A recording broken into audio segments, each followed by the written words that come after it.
Okay. Good morning. I'm Rosa Vertiz, and I'm very pleased to be here today conducting this webinar on Latin America. I want to thank the International Insolvency Institute for allowing us to organize this series of webinars on insolvency in times of COVID. I also want to thank the Italian team led by Carlo Gia and supported by Francesca Budigo and Domenico Benincasa for originating the idea and organizing it. Special thanks to our executive director, Annika Wolf, that supported the project. And last but not least, to our chair, Ivan Romo, that with his leadership helped organize all these webinars. I would like now to pass the microphone to Annika to open the session. So hello, buenos dias and hola to everybody around the world. As Rosa said, these are unprecedented times, and the III is very happy for the next gens to come up with this project and initiate these webinars to see what were the responses from different jurisdictions around the world. This is the third in the row. We already listened to the responses from the US.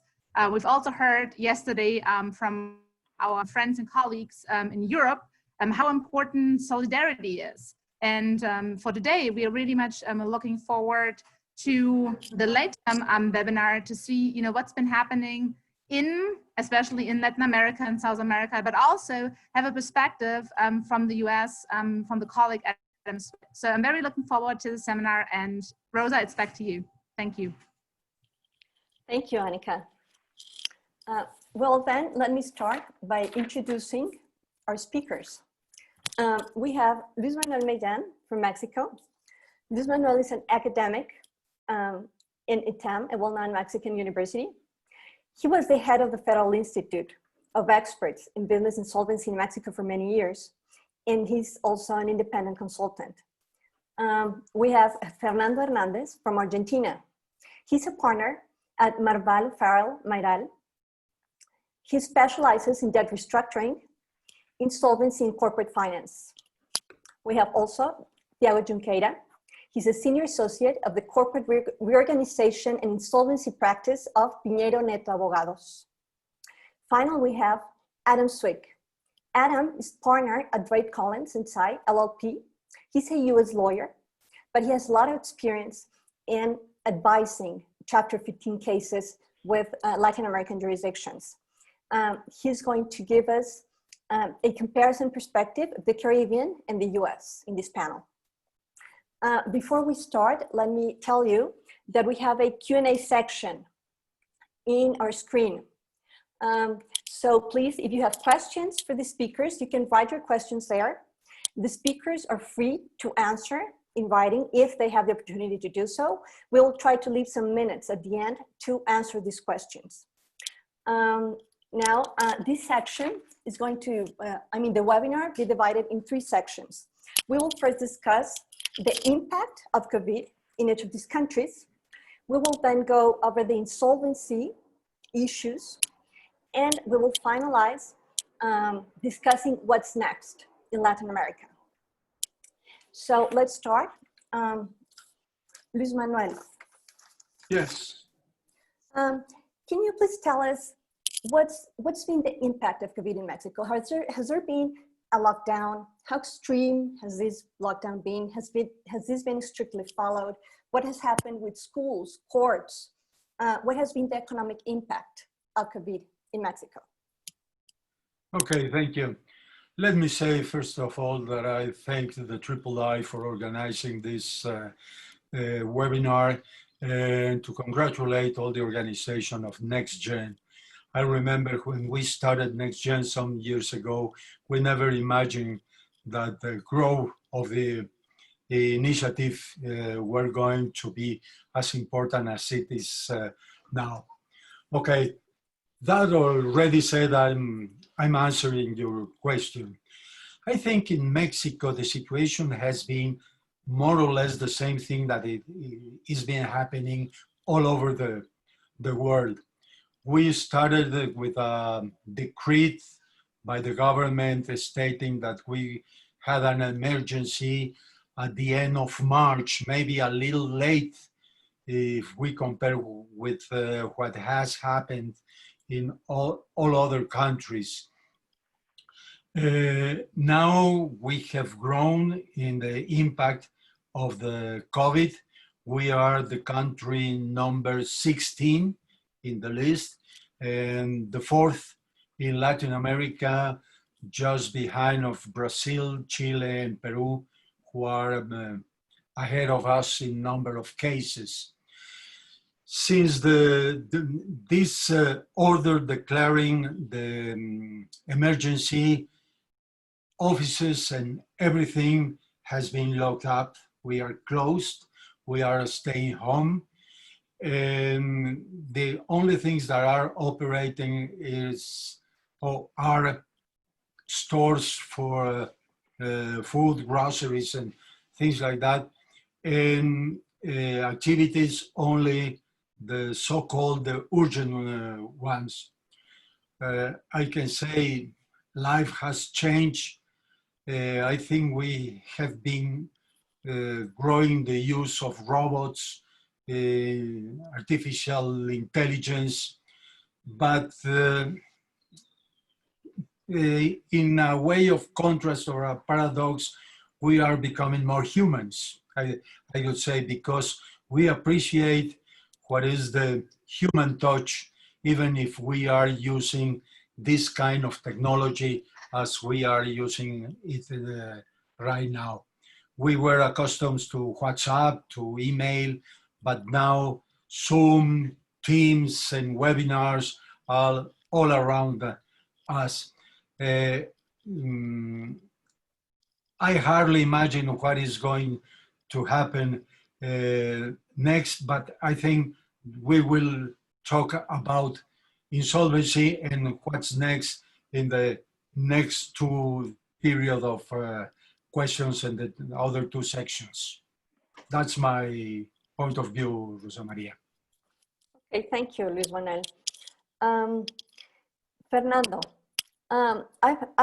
it is my understanding that in Argentina, the lockdown has been extreme, which apparently has worked well because Argentina's numbers are quite lower compared to those of other countries. Could you tell us, how has this worked? I mean, what's the situation with right now with courts? Are courts working? What happens with schools, with public transportation? Is Argentina already reopening? What has been the economic impact of COVID in Argentina? Thank you, Rosa. First of all, good morning to everyone. I want to thank III and NextGen for inviting me to participate in this webinar. It is a pleasure for me to share this panel with my distinguished colleagues and friends. So, Rosa, since the COVID-19 outbreak and with the experience of Europe that was ahead of America, the Argentine government adopted an early rigid lockdown back in March 20th for 15 days initially, which has been extended for identical periods of 15 days for now until June 7th. The lockdown included the restriction to circulate except for all people related to the rendering of a limited number of activities deemed essential, like food industry, health, utilities, etc. The lockdown has therefore affected heavily all other activities in the economy in general, mainly leisure, tourism, non-essential items, retail, etc., which in the case of Argentina deepened a recession and economic crisis that we were suffering since the beginning of 2018. The lockdown was also included the closure of the courts, as you are asking me, which except for extremely urgent matters have not been working since also March 20th, and all legal terms in all proceedings are currently suspended. Despite the rigid lockdown in Argentina, and even if the numbers of infected people and deaths are relatively low in comparison with other countries in the region, such numbers continue to increase right now, with a total of 1,500 infected people and 500 deaths as of today, and a total of 770 people infected yesterday with 8 deaths within the last 24 hours. Given the restrictions, the chain of payments has already been broken and all companies and businesses are suspending payments in an effort to protect as much as possible their cash. It is doubtful, however, how longer could this rigid lockdown could be extended in Argentina without provoking a major economic impact in an economy that was already vulnerable prior to the COVID outbreak.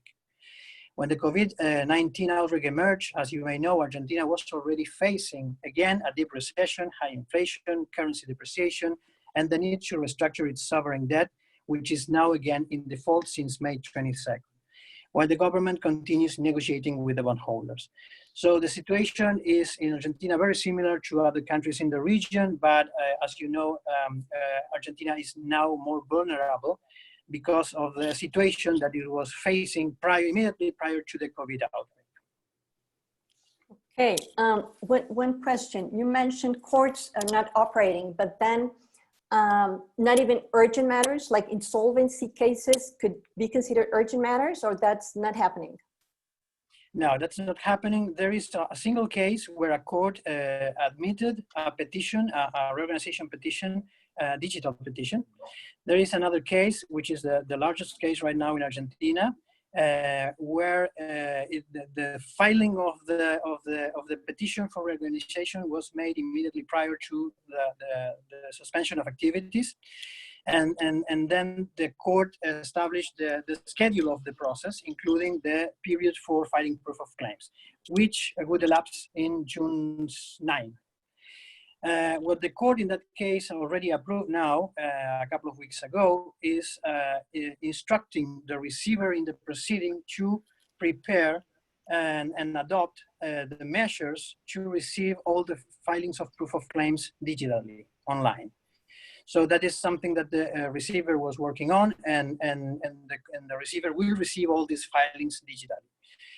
Other than that, the courts are closed except for other urgent matters. And well, we will talk about some measures that could be adopted in this regard in the next question. Okay, thank you, Fernando. You're welcome. Thiago, well, it is my understanding that in Brazil is happening the opposite, you know, that we discussed in Argentina. Apparently, there has not been decreed a formal lockdown. However, I assume many have voluntarily maybe do some home office. What has happened with schools? Are kids going to schools? What has happened with, governmental offices, public transportation? How is this going on without a formal lockdown? And what's been the impact of COVID in Brazil? Well, sure, Rosa. Well, things are a bit messy here down as we speak. But first of all, good morning, everyone. Pleasure to be here with such dear colleagues and friends. And thanks again for the III and the NextGen for the invitation. But that's true, Rosa. As you're probably aware, the World Health Organization declared that Latin America is now the epicenter of the COVID-19 pandemic. And I'm afraid Brazil contributes a lot to this, or is probably the major cause for this declaration. Based on yesterday's data from the Johns Hopkins COVID Center, Brazil is the second country in the world with most COVID-19 cases confirmed. We are sixth in number of deaths. Over 26,000 people lost their lives. And as far as I go, the data we have available still doesn't clearly shows that we were able to flatten the curve as of today. Social distancing, as to your question, is taking in different shapes and forms across different regions of the country. So you do have places where lockdowns have been imposed, others where social distancing is being incentivized, while only essential services are authorized to function. And you also have some other places where restrictions are much more relaxed, if you will, if there's any. We are in the middle of a political turmoil, which definitely doesn't help in this kind of situation. While the federal government pushed for a more expedite reopening of the activities and folks being able to go back to work to mitigate the economic impact, you have state authorities and municipalities more vocal in terms of trying to incentivize social distance to avoid a collapse in the health system. This clash, as I said, I don't think it's it's helpful, and I'm afraid we might be in the worst of two worlds here. At the same time, we aren't being able to flatten the curve expeditiously. We are prolonging the economic suffer. But perhaps more on a positive note, as regards to courts and insolvency in general, things are working fine under this new normal, if you will. Courts are working remotely. Judges, prosecutors, public defenders, and lawyers in general are working from home office, and my perception is this is working relatively fine. So there was a suspension of deadlines for around 40 days, which are now resumed, and I think at least on this, cases are being processed, new insolvency cases have been initiated, and the ongoing cases are being processed, or even some of them are concluded. So at least from this perspective, things are working relatively well. Okay, so courts have continued working. Well, right. The opposite of Argentina and Mexico. Well, at least that's good. They're working digitally. And I just have this big question. And kids have school, are schools working regularly, or they decided to have kids, you know, online classes in Brazil? No, yes. Well, there's some attempts to online classes, homeschooling. I can tell you that my 2 years old doesn't functions in homeschooling, so she's home with us, which challenging sometimes. But in general, I think for the most grown-ups, they have homeschooling. But in general, all schools are closed. Okay, good. Okay, Adam. What can you tell us about the impact of COVID? Well, in the Caribbean, I know you've done a lot of work there, and you're quite familiar with the situation in these countries. Could you please tell us that, and maybe, you know, feel free to speak about the U.S., your own experience. Sure, I'll go for the U.S. first. So I am thankful, just like my colleagues, to be on the panel, and I really appreciate everything. Rosa, we did do homeschooling. We're out for the summer now, and everyone really is pushing to go back to school so they can get back and have football, because if we don't go to school and have people on campus, there is no football. So unfortunately, that is driving the going back to school movement very strongly. In the U.S., I'll keep it brief. We had an excellent panel talking about the COVID-19 response a couple of days ago, but we started out, here the lockdown has been done by state, and different states have had different perspectives. I think we all kind of started out with the same philosophy. You have your essential businesses and non-essential, and non-essential you had to stop completely while essential could go forward. But one of the kind of things that was different is that different states had different things that categorized as essential. Obviously, things like grocery stores and pharmacies were pretty much essential across the board. But for example, my wife is a residential real estate agent. She was essential here in Texas, but she would not have been essential in New York and in Michigan. So that was kind of interesting how that played out. Now, as we progress, the different states have different philosophies on how they're going to open back up. Texas is fully opened back up for the most part. Georgia is pretty opened up, but states like New York, New Jersey, California, Pennsylvania, Illinois, Michigan are still pretty much locked down.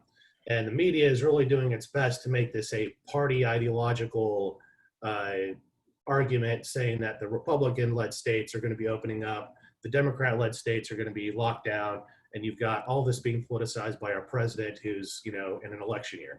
So it's very interesting to how all of this is shaking out day by day.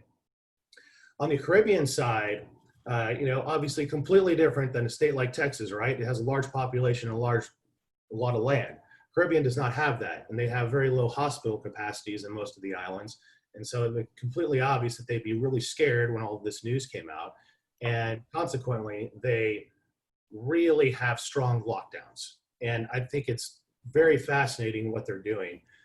Cuba, on one hand, limited everything. You can just go to the store to buy food. They locked down neighborhoods where the virus outbreak happened. The British overseas territories like Cayman and BVI, Bermuda, they had kind of a similar thing. What they did is they put everyone in their house and said, you can leave your house on 3 days a week, which is dependent upon the first letter of your last name. So like A through K be on the Monday, Wednesday, Friday team. Everybody else is Tuesday, Thursday, Saturday. No one can go out on Sundays. you couldn't go to the beach, you couldn't get your pool clean, you couldn't have a gardener. And if you're caught breaking curfew, you could go to jail. Someone in Cayman got sentenced to 3 months. In Turkey, which is also British overseas territory, if you got caught in your car and you're on the wrong day, they would confiscate your car. So it was very much enforced. And recently there's been some let off. I think now you can go to the beach to exercise, but you can't go drink a beer with a buddy. You can, I think Sunday now you can go out, you can go to hardware stores, but everything is enforced and it is very, very strict. Economic impact on the US, I think everybody knows that. It's been difficult. With the Caribbean though, it's been very severe. Going back to Turks and Caicos, all of their food is imported. All of the people who live there, a lot of it, it's mostly a tourist industry island. And so, you know, they have 3 grocery stores. They're all really expensive. I've been there. And the people can't go to work to get money to go buy the food. So people are just in their homes starving to death, not really knowing what to do. So the islands that have a financial services industry like Cayman and BVI are hit less as hard, but it's still having a significant impact. Very interesting, Adam. Thank you. Well, then let's go to our next question in connection with insolvency laws. Luis Manuel. Yes. I know that, I mean, up to now, there have not been reforms in Mexican insolvency law, but I know that you started an initiative to prepare a sort of emergency regime to amend the business reorganizations law to include this special regime to deal with COVID. And well, you prepared the draft. Some of us participated, and I know it's now in the Senate. Yes. Do you think this will be approved? Do you think it will be changed? Do you think it will be enough? This could work to help, you know, dealing with the situation we're living in Mexico, and what's the situation with courts in Mexico? If you could also please address that. Okay, let me summarize what this initiative is about. And after that, I will refer to your question specifically about what are we expecting to happen with this initiative. The idea is to create, as it has been happening all over the world. I was reading what Peru just did some weeks ago, and every country in the world, Romania, Portugal, every country is producing a new piece of legislation adjusting the situation of the general regime to adapt for this emergency. What we are trying to do in this initiative in Mexico is to make a very short proceeding to deal with mainly the reorganization of these enterprises that are happening to have a lot of problems without receiving money, not being able to pay creditors, and creditors going in the same line as a domino effect. So the idea is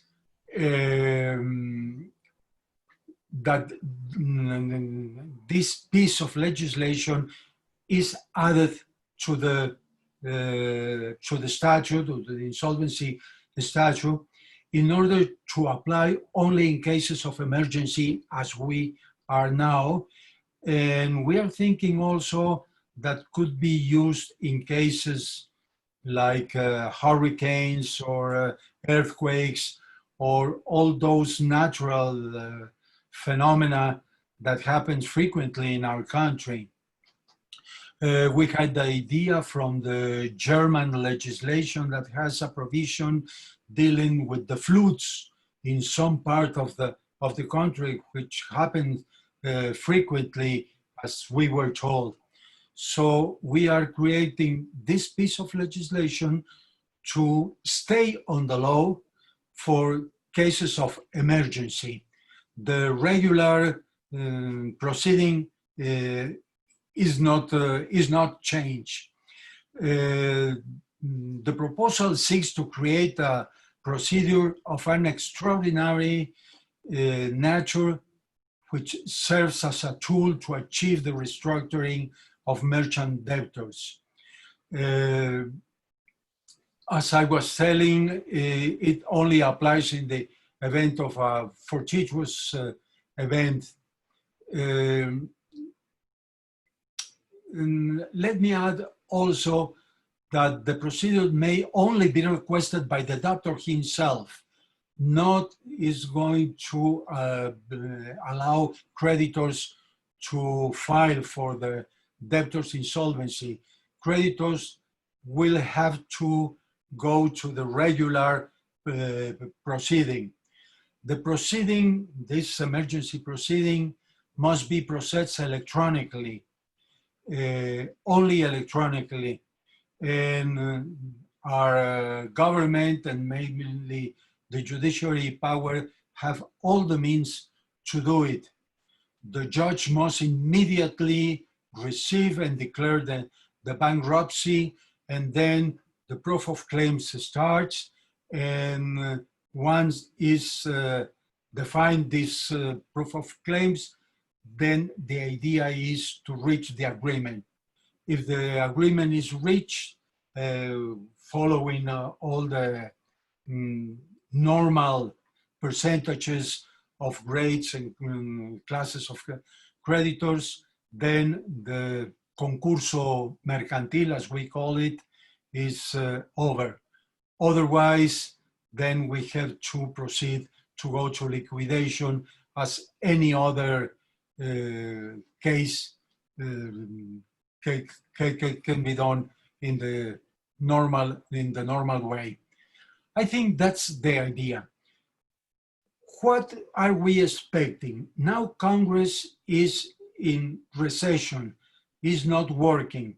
The sessions will be reopened until September.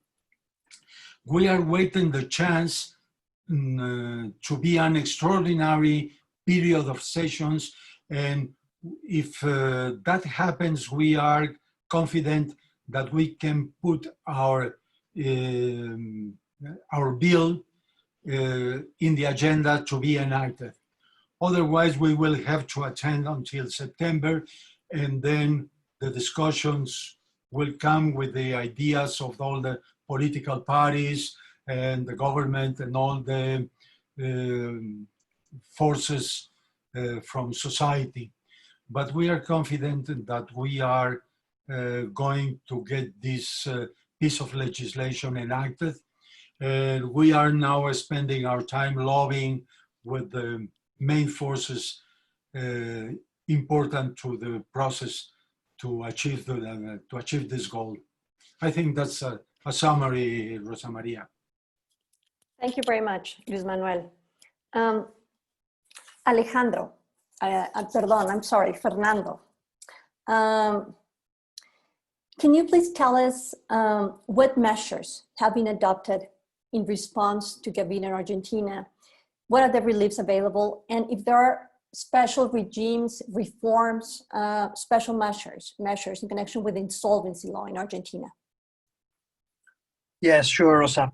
So far, Argentina has adopted different emergency and temporary economic measures to provide financial assistance and aid to most affected businesses and industry, mainly medium-sized and small companies and self-employed individuals. These measures include, among other things, the creation of governmental guarantee funds to guarantee the extension of loans to these businesses and individuals by financial institutions, the extension of loans with subsidized interest rates and without interest rates at all, the payment of direct subsidies to the most vulnerable people in the country, the payment of a portion of the employees' salaries, and the suspension and extension of the terms for the payment of social security contributions, among others. So these are all economic and financial aid assistance that the government has already adopted, the federal government. However, to the extent that Argentina doesn't have access to credit, the financing of all this assistance by the government is heavily supported with money emission, which, if not if it will not be absorbed by the central bank with different instruments immediately after the pandemic, would foster inflation to higher levels than we have currently right now. The Argentine insolvency law provides for two restructuring proceedings for organization. One is the out-of-court restructuring agreement, which is very similar to a prepack under the US Bankruptcy Code, and a reorganization, which is very similar to a Chapter 11 under the US Bankruptcy Code. Both proceedings have been key for the successful reorganization of hundreds of businesses after the Argentine crisis back in 2001. Provided that the out-of-court restructuring agreement was more efficient, shorter, and cheap, and preferred whenever possible.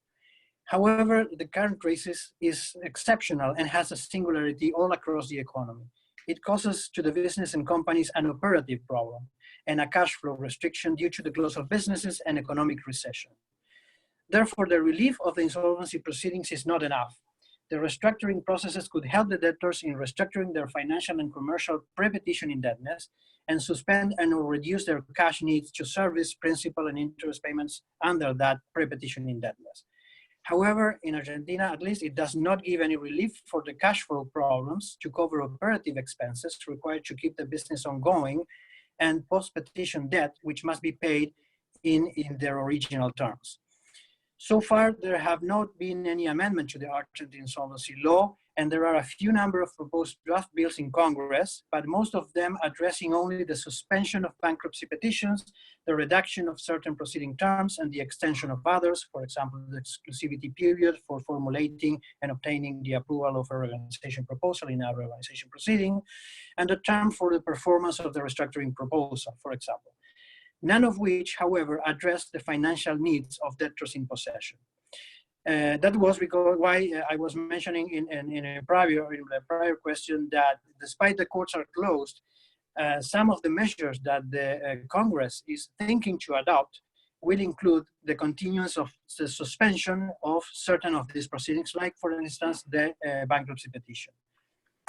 Argentina does not have a statutory deep lending regime like other jurisdictions like the US. Despite in out-of-court restructurings, there are no restrictions on the incurrence of post-petition unsecured or secured indebtedness, and that in reorganization proceedings, there are no restrictions for the incurrence of unsecured indebtedness in the ordinary course of business without the court approval, or unsecured indebtedness out of the ordinary course of business or secured debt with the court approval. There are no proper statutory protection to deep lenders, unsecured lenders. In the event of the debtor's bankruptcy, despite pursuant to certain case law, the court could grant to a deep unsecured lender in a reorganization the preference of the case expenses. This has been is a case law for a couple of years ago, where despite the lack of this statutory provision, the court could, prior to the extension or the incurrence of the unsecured lending, approve it as an case expenses. So that unsecured lender will enjoy, in the event of bankruptcy, the preference of the case expenses over all other unsecured creditors. In addition, even though deep lending by financial institutions in Argentina is not prohibited, the Argentine Central Bank's regulations on financial entities compliance requirements, for example, allowance, minimal capital and liquidity requirements, etc., have an adverse effect and impact on the financial institutions' possibility of granting this kind of post-petition lending due to these financial liquidity requirements, even in the case of secured lending. This is because that provokes that the financial entities have to immobilize a similar or identical amount of money than the amount of the deep lending. Without a deep lending regime, including the amendment of the referred central bank regulations, unfortunately, deep borrowers in Argentina do not have access to post-petition financing, and therefore, under the current circumstances, this is a situation that should be addressed urgently. Finally, and given the special characteristics of the current crisis, where all entities and businesses are suffering to a different extent the effects of the recession and the break of the payment change, what we are seeing is a more collaborative approach among all parties, mainly financial institutions, who are preferring and in almost all cases are reaching private restructuring agreements trying to avoid costly and lengthy insolvency proceedings. Okay, great. Thank you very much, Fernando, for this information. Let's go now to Brazil. Thiago, well, you mentioned before that courts have continued operating. So I understand they never stopped. So this means Brazilian courts were ready for COVID and for the, to operate electronically, because they switched immediately.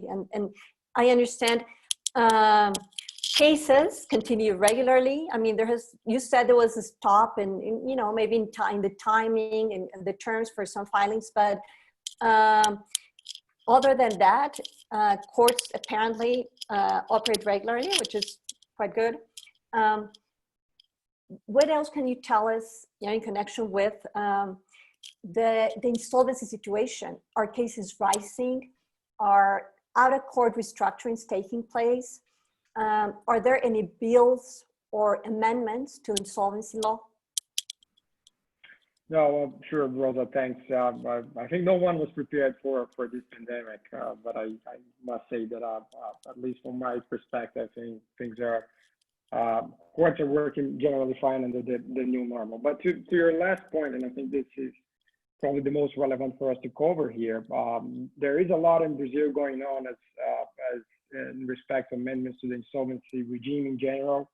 As Luis Manuel mentioned, this is going on in different jurisdictions across the globe. So same thing applies here in Brazil. And we do have an ongoing bill in the Congress, which the purpose is to temporarily amend both the bankruptcy code and to create a so-called insolvency prevention regime. This is, as I said, is temporarily and should last or be effective while the public calamity declaration is in force. So the government has declared public calamity in March 20th, and this should last until December 31st this year. And as regards to the amendments to the Brazilian bankruptcy law, I think we can divide this in two main categories. The first one, the proposed bills, serves the purpose to lower the bar for debtors in general to access the existing available bankruptcy protection regimes. As to judicial reorganizations, for instance, which is a proceeding which is analogous to a pre-PAC in the US, requires a 60% plus one consent of impaired creditors and classes for the debtor to file. The suggestion is this to be lowered to 50% plus one, simple majority should allow the debtor to access such regime. And we also have in Brazil a restriction for filing of subsequent court protections by the debtor within a certain time period, 5 years for judicial reorganization, 2 years for extrajudicial reorganization. And those time limitations or prohibitions will no longer be effective while the bill, of the law, if it's approved, it's in force. The bill also brings some debtor-friendly provisions, if you will, in respect to both complying with obligations of existing plan of reorganizations already in force. So upon publication of the law, there will be a 120 days period in which the obligations provided for in the plan cannot be enforced, and failure of the debtor to comply with its obligations should not cause the conversion of the judicial reorganization proceeding into bankruptcy liquidation. There's a provision in this regard in the code which will not be effective during this time.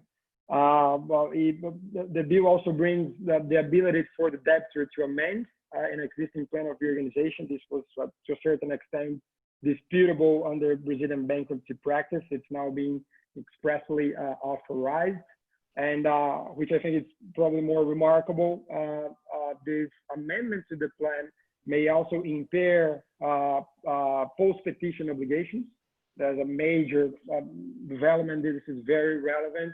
There are some safe harbors to this, including deep financing, which is a good thing from my perspective. And upon the filing of this amended plan of 120 days automatic stay will kick in. This is it's being proposed as regards to amendment to the Brazilian bankruptcy law. But the deal goes beyond, Rosa, in addition to amend the Brazilian bankruptcy law, creating this so-called insolvency prevention regime, which is remarkable. And I think we can divide this regime in two main features, if you will. First one, there will be imposed a legal general irrestricted stay in Brazil. This will work as follows. Upon publication of the law, it will start clocking a 30-day term in which any collection or enforcement claim for a failure to comply with a certain obligation matured after March 20th shall be stayed. During this period, also no foreclose of collaterals will be allowed by any creditor, no bankruptcy liquidation may be adjudicated, and no unilateral terminations of contracts will be allowed. This should take place irrespective of a filing by the debtor, by the creditor, or any other party in interest, regardless of any measure taken by those parties. And as you can imagine, there's a lot of criticism on those proposed suggestions on this legal general imposed stay. Most compelling one, to me at least, is that from an economics perspective, what you're essentially doing, you're changing the background rule. So the incentive that one should have to comply with an obligation to say, well, if I don't comply, I'm subject to collection or enforcement, you're changing this background rule for at least 30 days, which may bring the wrong, if you will, incentive for parties and interests. And going beyond, there's also this preventive negotiation regime, which essentially consists of a filing by the debtor before court. Upon filing, a 90-day automatic stay will kick in, and during this period, debtor in theory should try to negotiate with its creditors a settlement around existing liabilities. And I mean, this will be also available for the debtor, which demonstrates that its revenues have been significantly reduced due to the COVID-19 pandemic. There's also critics on this, especially the lack of incentive for parties to negotiate, as there's no consequence for parties not negotiating or reaching a settlement. And I mean, this is all ongoing, and things are concrete, if you will. The bill has been approved by the House of Representatives Thursday last week. Expectation this goes to the Senate very soon, and I mean, it may become rule of law or effective in Brazil in the upcoming week or 15 days, if you will. So to be seen. Well, very interesting. So you said this bill, what it provides, it's an automatic stay irrespective of any filing. I mean, it would be applied to all companies. That's so correct. Interesting. Well, yeah. Please let us know if this is approved. And it will be for sure. It will be very interesting. Adam, can you please tell us what's been the situation in the Caribbean, your experience in the US with court procedures, amendments to insolvency law? Sure. Well, the USA panel did a great job addressing this. Judge Strong, as she said, the US courts were prepared for this. We've been doing e-filing. We've had telephonic conference calls for quite some time. So we, now we're just doing it by video, and things are progressing just fine. The only real major amendment to the insolvency law that's happened sort of COVID-19 in the US is the Small Business Reorganizations Act, which this is really just a streamlined version of a Chapter 11. And Chapter 11 is great. Everybody likes it, but the criticism of which is kind of fair is that it's really expensive and it can take a long time. And there's some complications to it that kind of make it a little, not user-friendly for small businesses. And so there's now the streamlined version of the Small Business Organizations Act, and I think it was in the CARES Act in response to the coronavirus. They said, the threshold debt limit was about, I think it was 2.75 million. They raised that to 7.5 million. So really what they did is they just made the small bigger. And that's good because now if we're going to have an increased wave of bankruptcies, a lot more of these can go in and be handled a lot more efficiently. In the Caribbean, I can't speak to every country and territory, but with the British offshore territories, it's been kind of really interesting. procedural wise, they didn't do e-filing. And so they had a very formal process of how you notarize documents to take them to the court. And it was very cumbersome from what I understand. And with this, they're now doing e-filing and increased emails with the court, and they're doing a lot of video conferencing. Apparently, it's working amazing. And from the folks that I've talked to, it's better than it was before. So I'll be very interested to see if they keep doing the e-filing. I bet they will, because I think people will revolt at this point, but everything's going really well. And as far as major amendments to insolvency laws, there aren't any that I know of in the British offshore territories. There might be some in some of the smaller countries, but I don't think there's anything major to report on that front. Okay, great, Adam. Well, let's go then to our last section, which is what's next, after this pandemic. Luis Manuel, Yes. what do you think, when is reopening will take place? Will home office remain, webinars, online classes, social distancing? How do you see, the following months and the following years? The opening and the coming back to a so-called normal life will be progressive, will be in different periods of time.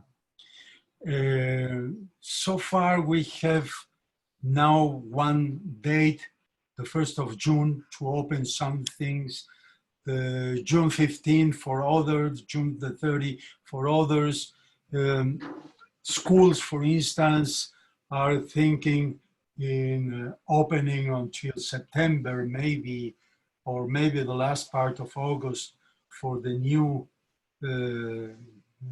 regular period of classes, but this is somehow slippery, because the decisions had been referred to the government, to the governor of each state, and within each state, several cities are going different ways to reopen and to reactivate the economy, the activities, and so on.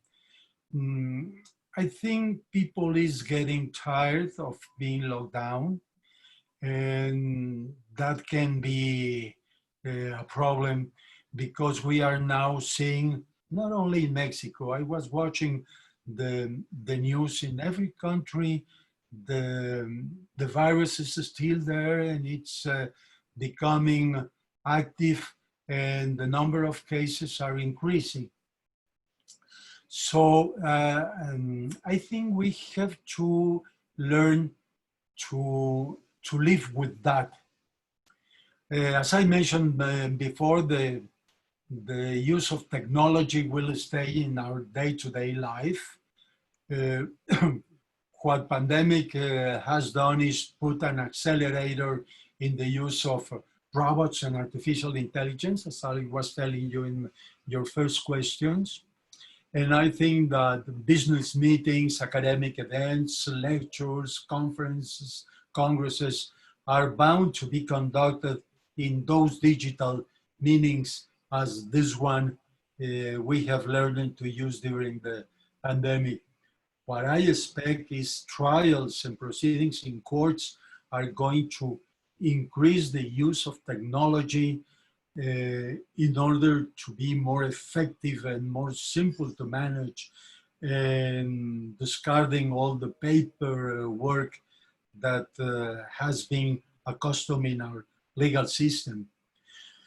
If we go to learning experiences, so, I mean schools and all kind of education, I think classes in the classrooms will continue, because the interaction in presence with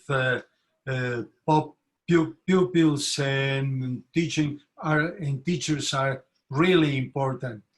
So we will have learning events through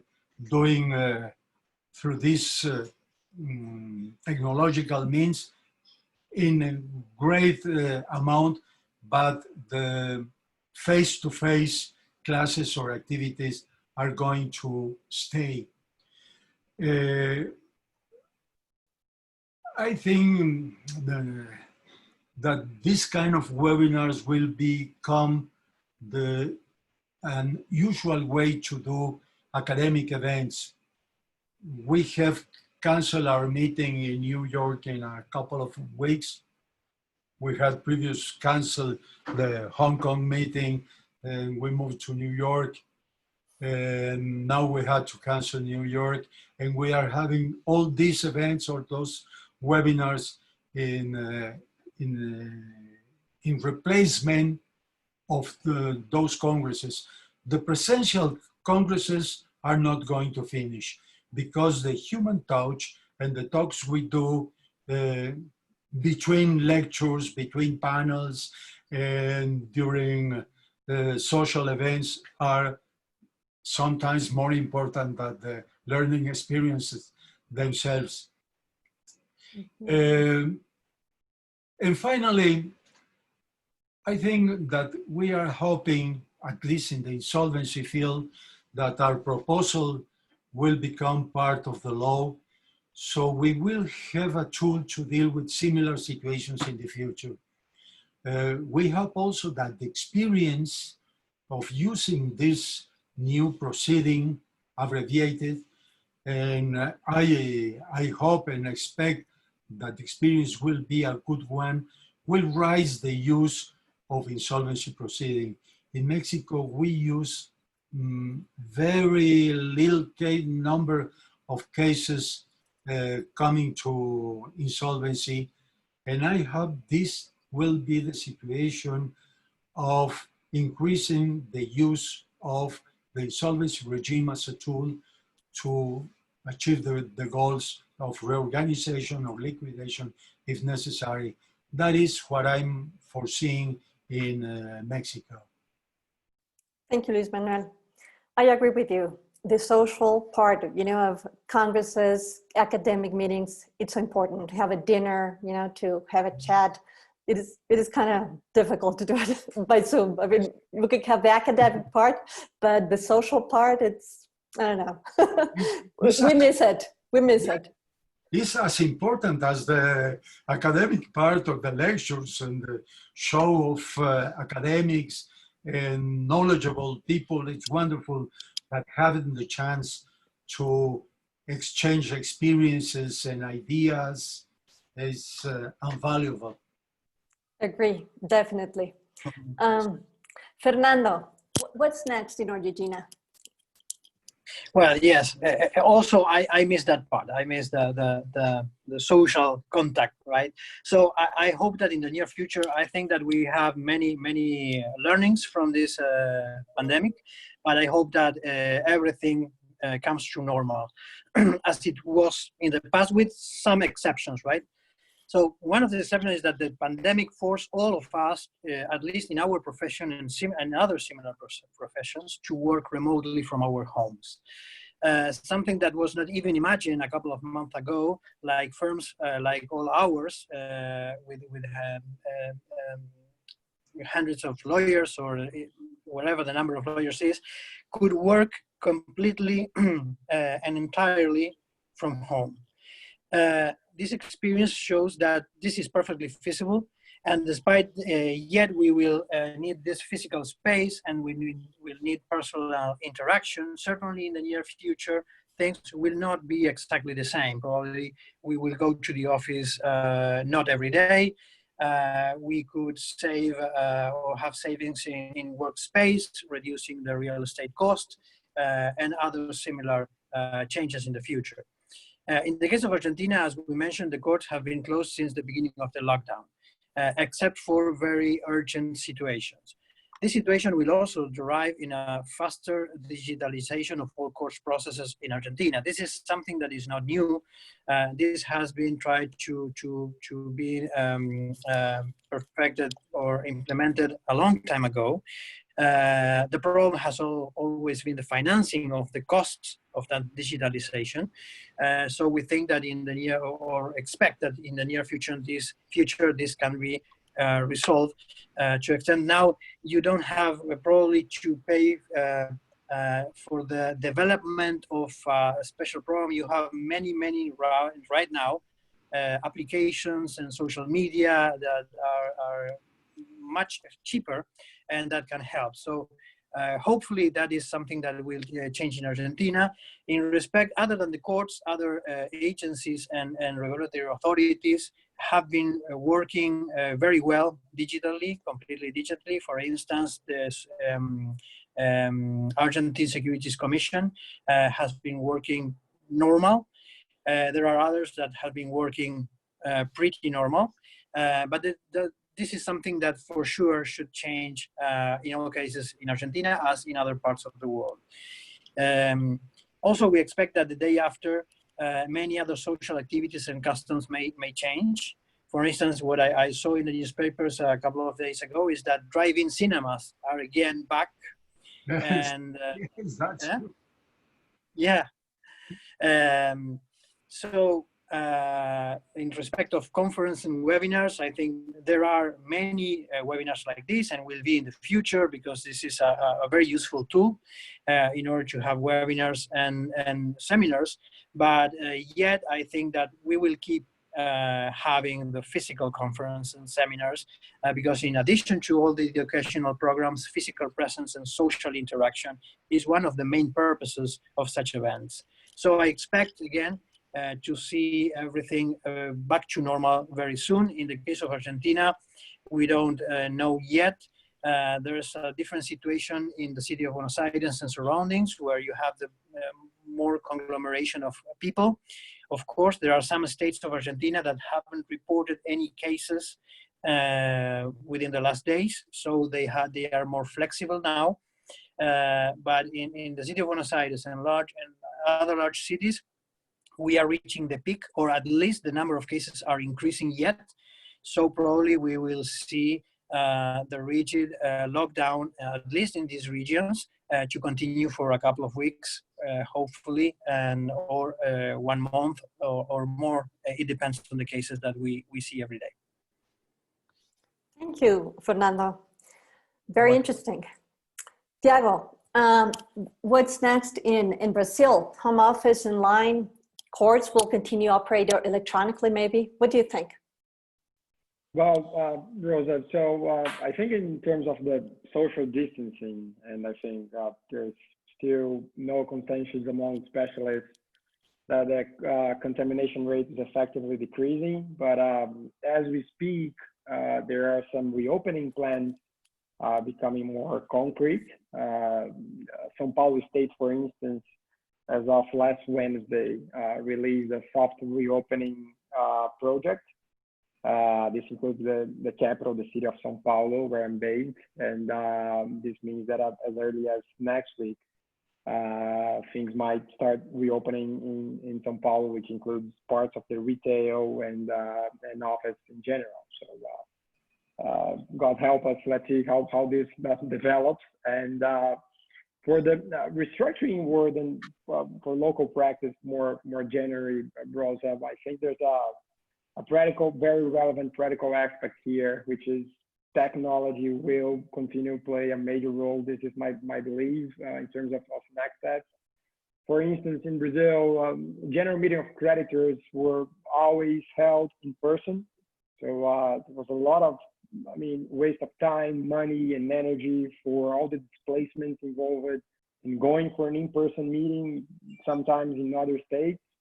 And this is now being held electronically through Zoom or similar platforms. And this is working perfectly as far as I go. And I think this is the new reality, and this will continue to be like this even after social distancing recommendations are no longer enforced.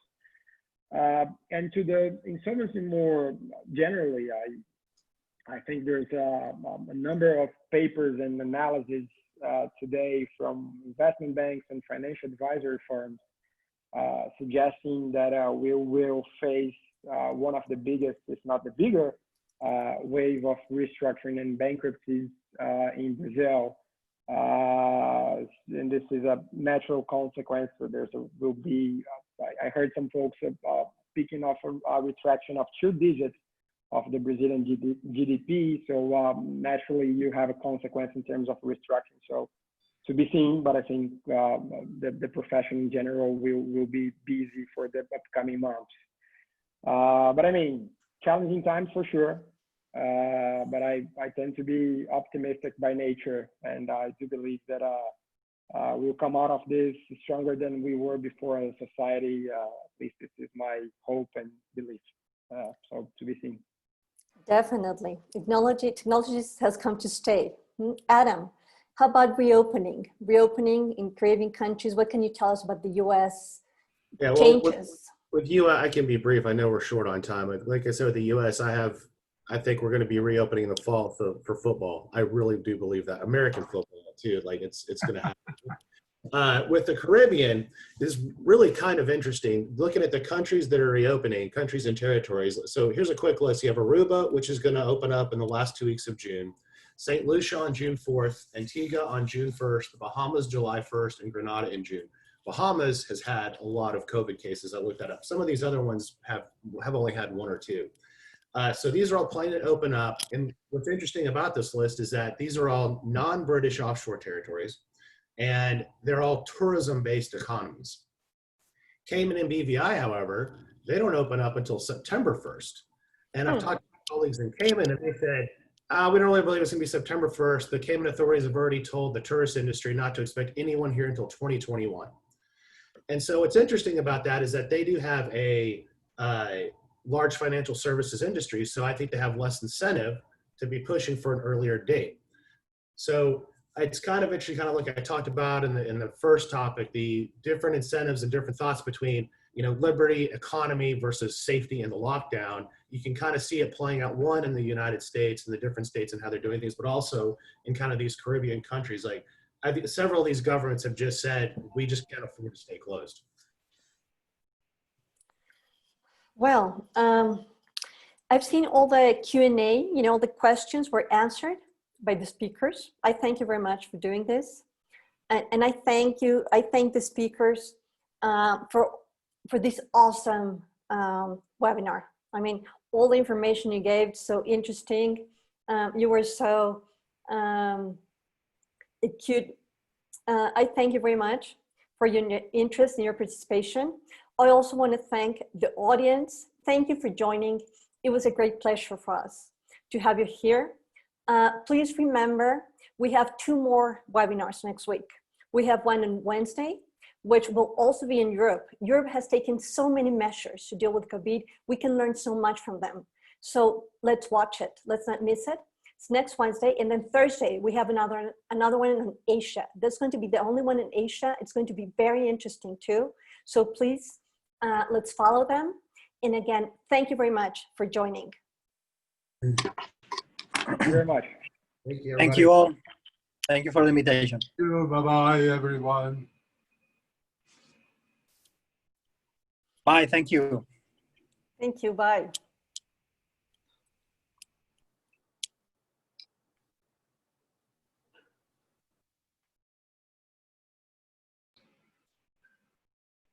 Thank you, Brandy, for everything. Bye-bye.